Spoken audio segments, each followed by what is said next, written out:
In the middle of the South Atlantic lies a place so cut off from the rest of the world, it's earned the title, the most remote settlement on Earth.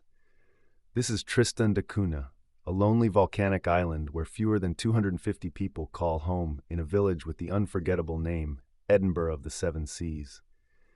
But why do people live here?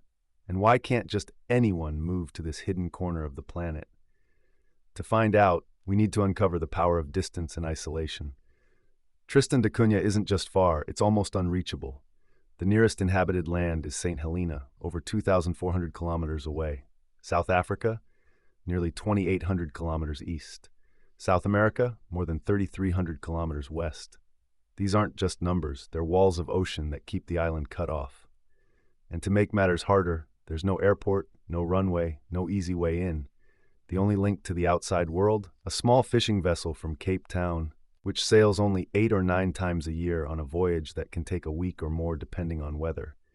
The island itself is actually the top of a giant shield volcano, crowned by Queen Mary's Peak, a snow-dusted summit rising 2,062 meters above the sea. Towering cliffs circle nearly the entire island, some plunging 600 meters straight into the Atlantic. Only one flat patch of land exists on the northwestern side, and that's where the settlement sits, clinging to survival. The island lies in the path of the infamous Roaring Forties, the fierce winds that whip around the southern hemisphere.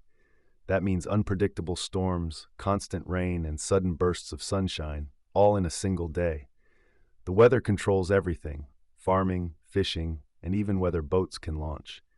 But the same ocean that traps the islanders also sustains them. Cold, nutrient-rich waters support abundant sea life, especially the Tristan rock lobster, which became the backbone of the island's economy. So how did people end up here? The story goes back to the early 1800s. First spotted in 1506, Tristan da Cunha remained untouched for centuries.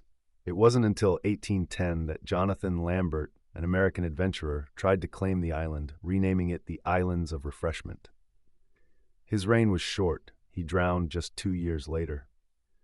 The real settlement began in 1816 when Britain annexed the islands. Worried Napoleon, exiled on nearby St. Helena, might escape with French help. A small garrison was sent, and when the soldiers left, one Scottish corporal, William Glass, chose to stay with his family. Slowly, shipwrecked sailors, whalers, and even a few wives brought from St. Helena formed the foundation of the Tristanian community. To this day, nearly everyone shares just 7 family names. Life here hasn't been easy.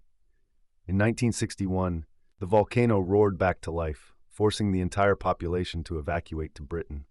Many assumed they'd never return, but to everyone's surprise, the islanders overwhelmingly voted to go back home just 2 years later.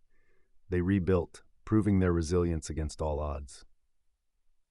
So what's life like now? Edinburgh of the Seven Seas may be tiny, but it has a school, a hospital, a post office, and even its own pub, the Albatross Bar. Islanders farm potatoes, raise cattle, knit clothing, and fish for lobster. Everyone knows everyone. Doors are left unlocked, and crime is virtually non-existent. But there's a catch. You can't just move there. Immigration is closed, and only island-born residents or essential workers like doctors and teachers are allowed. Even marrying a local doesn't guarantee a spot unless the island council approves.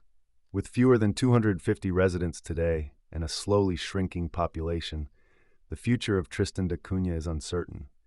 Yet for those who live there, the peace, safety, and close-knit community are priceless. It remains a place unlike anywhere else, a tiny village at the edge of the world where distance defines life itself.